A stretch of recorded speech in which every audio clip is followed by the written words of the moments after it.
Hello, everybody. Welcome back to a special episode of the Loan Officer Marketing Podcast. We're here with Jimmy Hobson. Jimmy, welcome to the show again. Hey, happy to be here again. That's awesome. Well, so it's been a minute since we had you on, but last year you guys actually continued to grow, Yes, sir. and I'm stoked to hear the story. So, give us a little bit of a background. Well, so obviously we've been in business 4 or 5 years. We are in the wholesale world, we are a non-delegated correspondent. And, last year we continued to grow year over year. A lot of it's because we put in some better systems and processes. We launched our own coaching program internally. Oh, nice. And it's been very beneficial. And we're always looking to grow. We've also launched our own proprietary lead tracking system. So we're really working to build things out. And we're also in the midst of our second brand new LO training class. We want to really be able to bring new people into the industry because not everybody's old like myself. So. Oh, so that's bringing in like brand new people. Brand new, like yeah. So obviously brand new is hard, but we're running them through an initial training program. Basically, we want to create an army of new loan officers. The reality is when I started in this business, which was been 2016, the average LO in America was 53. Wow. Now I'm 51, approaching that 53, and so we need some more younger blood. I mean, I actually have quite a few younger folks that work for me, but this is an industry that if someone works hard, it really is one of the greatest places you can earn a living. So yeah, I cannot agree more. So tracking, let's bookmark that, but don't let me forget about it. Okay, perfect. And let's talk about, okay, you take somebody brand new to the industry and like, how do you get their feet underneath them? What does that look like? What do you coach them on to make them successful? So, I mean, obviously we get them ready, we get them licensed, they get licensed. If you've taken mortgage licensing, anyone that's listening realizes that all that does is tell you how to stay out of jail. It doesn't teach you anything about the mortgage industry other than Dodd-Frank and RESPA, right? And then Important. So we built out. So we actually hired some folks that used to be trainers at United Wholesale that work for us now, and so we built out a brand new LO training platform. So 5 days a week, 2 hours a day for basically 6 weeks. They go into the training and they start at Mortgage 101 and they learn income, they learn income calc, they learn trading, and we want to teach them all the basics. Now, mind you, the best way to become a great practitioner of mortgages by doing mortgages, right? Yeah. We want to give them a solid foundation. When I started this industry, I taught myself everything. Right. And frankly, I went 6 months without doing a loan. If I knew then what I know now, it would have been a different world. And so we want to give them the mortgage basis. We coach them up on the systems and processes of what to do to build a sphere of influence, and whether it be calling agents or open houses, whatever that looks like. And then we want to give them a solid foundation so they at least understand mortgage lingo in 101, so they can at least speak to it a little bit. Right. Yeah. So. Wow. So what do you find? So the loan officers that you bring on, what do they gravitate to when it comes to marketing? Because we all know phone calls are what make it all work. Phone calls and then belly to belly and building relationships. And we understand that. But as we have this younger generation coming up and they're all about Facebook and Instagram and TikTok and WhatsApp and all this stuff, how do you find bridging that gap between the things that we know work, but also this new technology that's really their whole sphere is in social and online and digital? So how do you find that? It's easier said than done. I'm fortunate that even though I'm 51 years old, I really cut my teeth on Facebook. I've made 7 figures off Facebook. So I understand at least that aspect of social. And so what we try to do is a lot of these guys and gals are very bright when it comes to TikTok and Instagram and Facebook. And so basically what we try to do is guide them to curate a little better presence, essentially. Yep. And then what we do is say, look, as great as that is, it's still about the phone calls. It's still about the face-to-faces. But use these methods to DM your partners, to get in front of them, to make sure they see what you're doing in the world.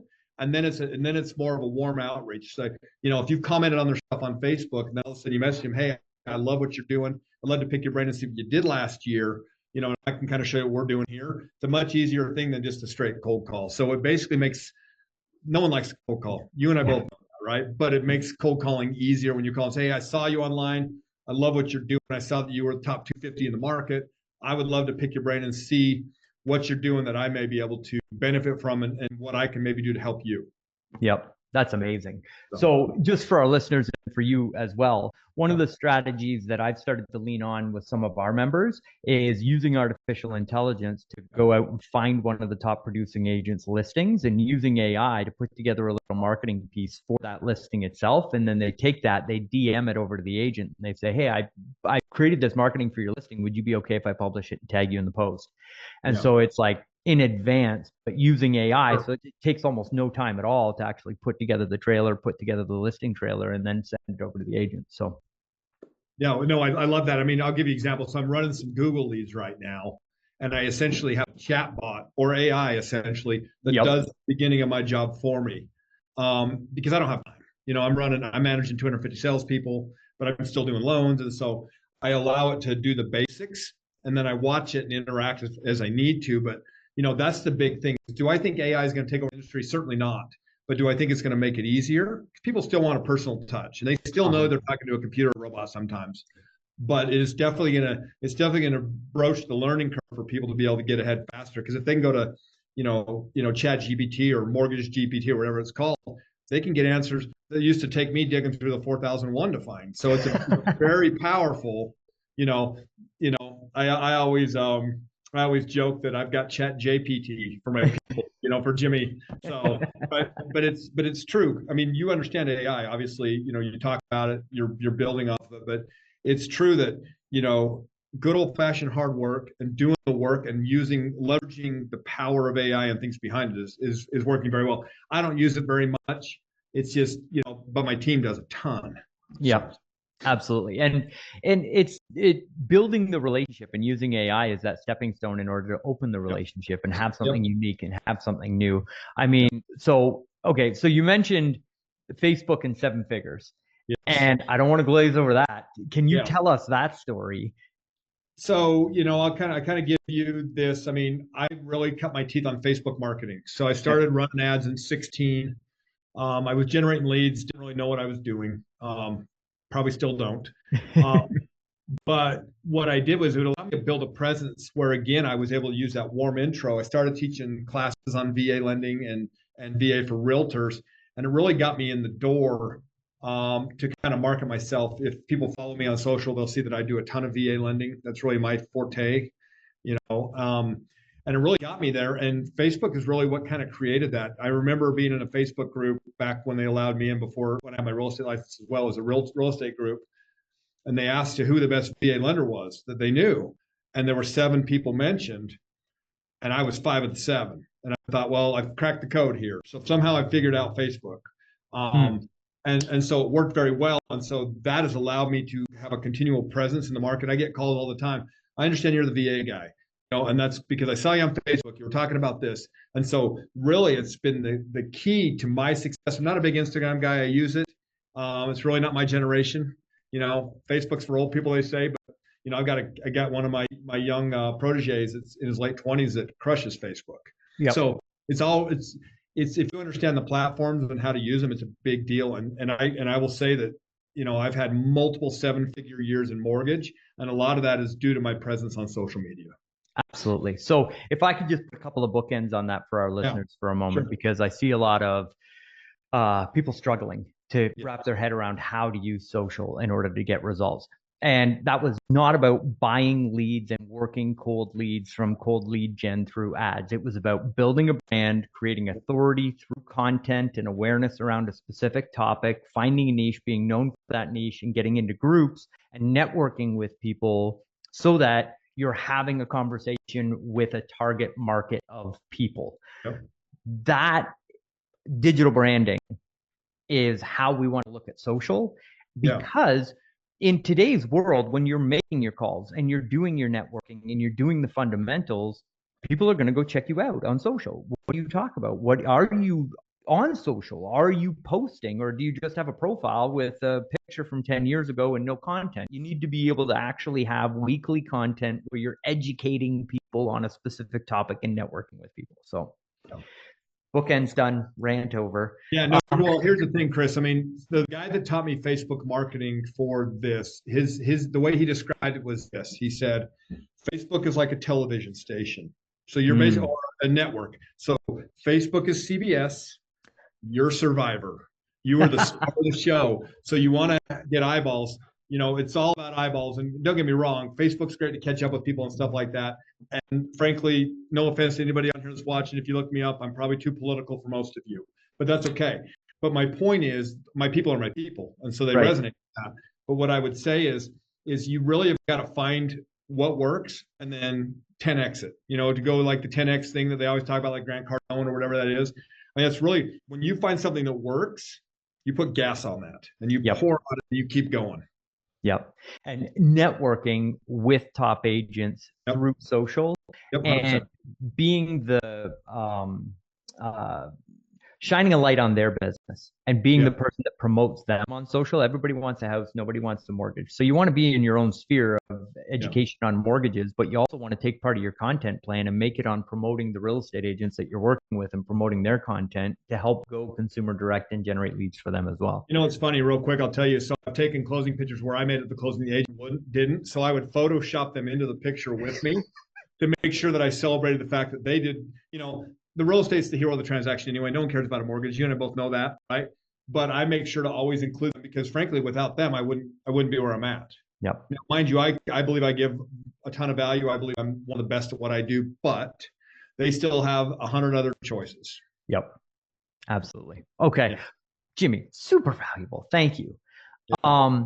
Tracking. So let's move to the tracking component. Okay. You guys see a ton of loans. Yep. Talk to me about what do you track and what have you gained from those insights?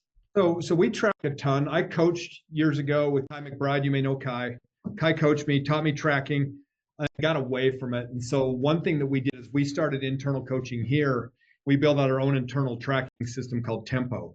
And within Tempo, we track our activities, whether it be social media posts, face-to-faces, phone calls, so we can see that we're doing the work. And you can see who you called. It breaks everything down. And it's very important. I mean, I'm a big believer and I've not been the greatest at it. There's two things that I suck at: tracking well and asking for referrals. Yeah. But and I think that's the nature of the beast. I mean, I've done $100 million in loans in a year and didn't ask for referrals, which is wild. I get them. I get them, but I don't ask for them. It's weird. Wow. Yeah, I know I suck, but I'm way better now, Chris. So there we go. But that's the biggest thing is I don't know. And frankly, you don't know where you're going if you don't know where you've been. Yeah. So not you don't want revisionist history. You can't go back and fix it. But if you can look and say, well, man, I really sucked at tracking the last 2 weeks. I need to step up this part of my game. If you know you didn't make enough phone calls, you can make more calls. Yep. If you know to select on social, you can do more posts. Yes. Whatever it is that you're working on, that's the whole point of tracking. It's not to prove that you're better than somebody else. It's to prove that you were here and you're trying to get here, and this is what it's going to take. Yep, 100%. I do that with our sales team once a week. Yeah. It's like, here's how many leads we get. 30% of them turn into consults. 75% of them show up. It's like, you got to know your numbers. Yeah. And it's funny because, so we have a concierge department that makes the calls for loan officers. Sure. And so we call past customer databases and we call qualified agents. And we know the numbers down pat. Now, our callers aren't as effective as the loan officer making the calls themselves, because when a loan officer calls from their cell phone and they call from the office line, they get more people pick up the phone. So we have to make it up in volume of making those calls.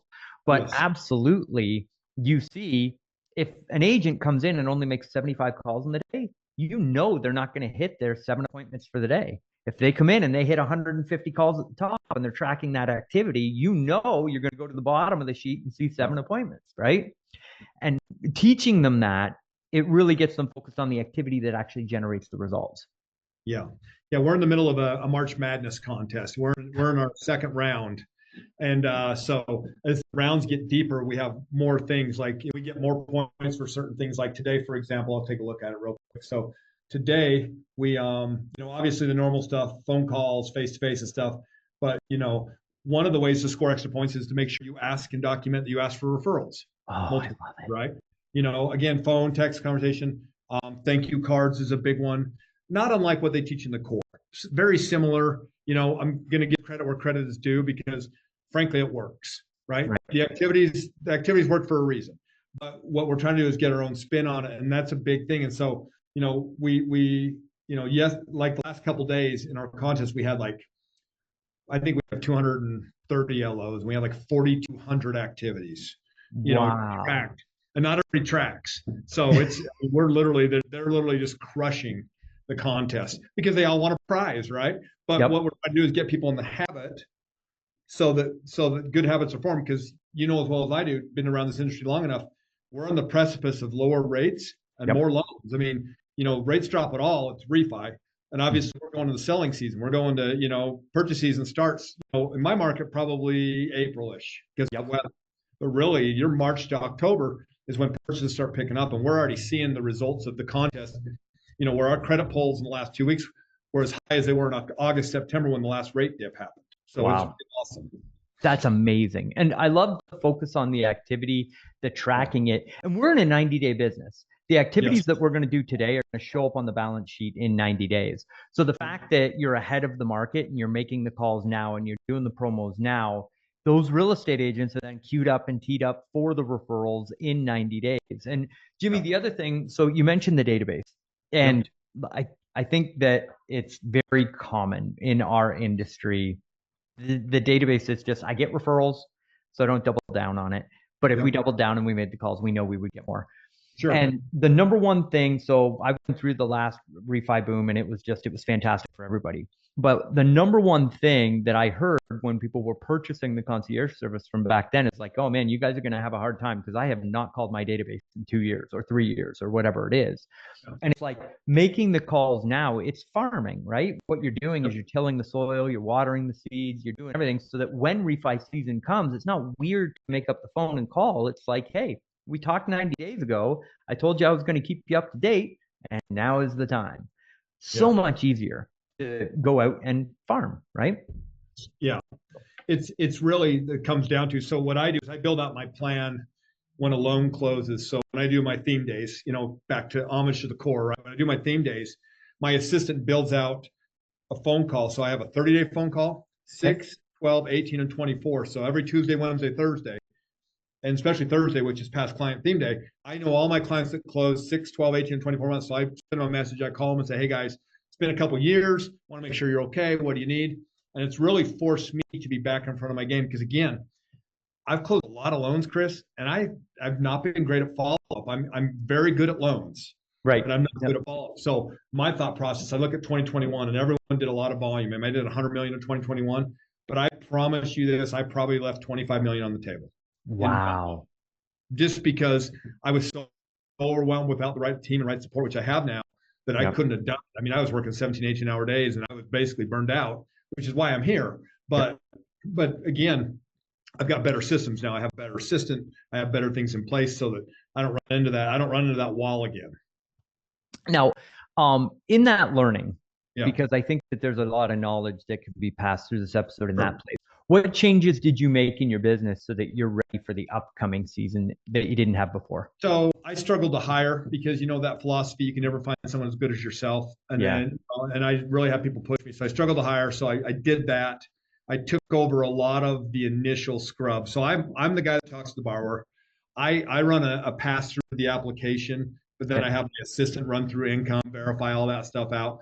I just want the general overview of the thing.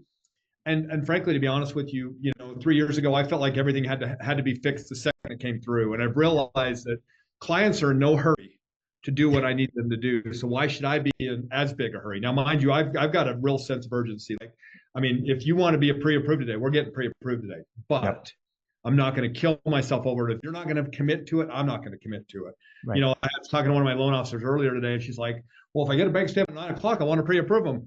I'm like, were they shopping that day or the next day? She's like, no, they're not shopping for the weekend. I'm like, then give yourself till the morning. I was like, give yourself grace here. We don't need to burn ourselves out unless it's the end of the world, right? Like if all of a sudden they're trying to make an offer at 10 o'clock at night, do it. But other than that, that's what I taught myself is I said, you know what? You can take a little longer to do the work. No one's ever, because there's still places that you don't get a response back for 2 or 3 days, right? If you're telling these big lenders, they're not working on the weekends. So I'm already a leg up by answering my phone on a weekend. So that's really my thing is I've learned how to navigate the time better and prioritize it. And I've very focused heavily. It's like, hey, look, I appreciate you reaching out. I'm tied up right now, but I can probably talk to you in a couple hours. No one's ever mad about that.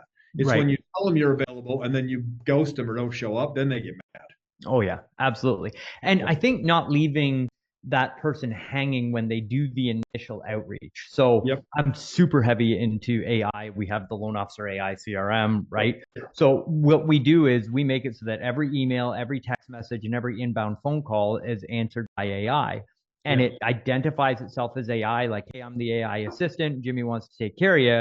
It's going to be like, just sets the expectation of when the follow-up is going to happen, or it automatically books them on the calendar. And you're absolutely right. People are totally okay waiting, but they're not okay waiting right then. It's like, well, yeah, I think AI is brilliant for this. I mean, I obviously, if I get a text, even if I'm in the middle of something, I'll respond back and say, hey guys, I'm tied up for a bit, but I'll get back to you shortly. That's all people want to know. yep. Now, if you don't respond in a half an hour, they're calling somebody else, and that's really the biggest thing. So, Yes. you know, it's one of those things that, you know, I mean, obviously, what service you're providing is valuable because people need it. You know, for me, I'm super fast and responsive. I mean, I'm not as fast as AI, but I'm really fast, and I prepare people for that. But sometimes it's to my own detriment because my team will be working on a file, and the client will ask me a question without the team. I'm like, guys, but you know what? That's okay because I've created a world-class experience. There's a reason why I have all the 5-star reviews I have. There's a reason why I get all the referrals I do.